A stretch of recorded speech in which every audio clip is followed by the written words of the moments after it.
ನಮಸ್ಕಾರ ಗೆಳೆಯ. ರಾತ್ರಿ ಎಷ್ಟು ಕತ್ತಲಾಗಿದ್ದರೂ ಒಂದು ಕ್ರಾಂತಿಯ ಕಿಡಿ ಇತಿಹಾಸವನ್ನೇ ಬೆಳಗಿಸಬಹುದು. ಅವನ ಕೈಯಲ್ಲಿ ಆಯುಧಕ್ಕಿಂತ ಮನಸ್ಸಿನಲ್ಲಿ ಒಂದು ದೊಡ್ಡ ಕನಸಿತ್ತು. ಅದೇ ಸ್ವತಂತ್ರ ಭಾರತ. ಗಲ್ಲು ಶಿಕ್ಷೆಯ ನೆರಳು ಎದುರಿದ್ದರೂ ಅವನ ಕಣ್ಣುಗಳಲ್ಲಿ ಭಯ ಮಾತ್ರ ಇರಲಿಲ್ಲ. ಮರಣ ಅವನ ಬಾಗಿಲಿಗೆ ಬಂದಾಗ ಭಗತ್ ಸಿಂಗ್ ಅದನ್ನು ಅಂತ್ಯವೆಂದು ನೋಡಲಿಲ್ಲ. ಅವನಿಗೆ ಬದುಕು ಚಿಕ್ಕದಾಗಿತ್ತು, ಆದರೆ ಅವನ ಚಿಂತನೆ ಶತಮಾನಗಳಷ್ಟು ದೀರ್ಘವಾಗಿತ್ತು. ಜೈಲಿನ ಗೋಡೆಗಳು ಅವನ ದೇಹವನ್ನು ಬಂಧಿಸಿದವು, ಅವನ ವಿಚಾರಗಳನ್ನು ಅಲ್ಲ.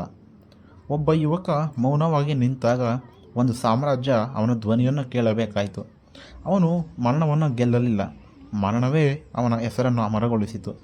23 ವರ್ಷಗಳ ಬದುಕು, ಆದರೆ ಶತಮಾನಗಳ ನೆನಪು.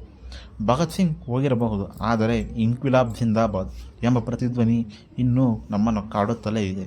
ಅದು ಇಂದಿಗೂ ಸಾಯುವುದಿಲ್ಲ, ಎಂದೆಂದಿಗೂ ಸಾಯುವುದಿಲ್ಲ. ಜೈ ಭಗತ್ ಸಿಂಗ್.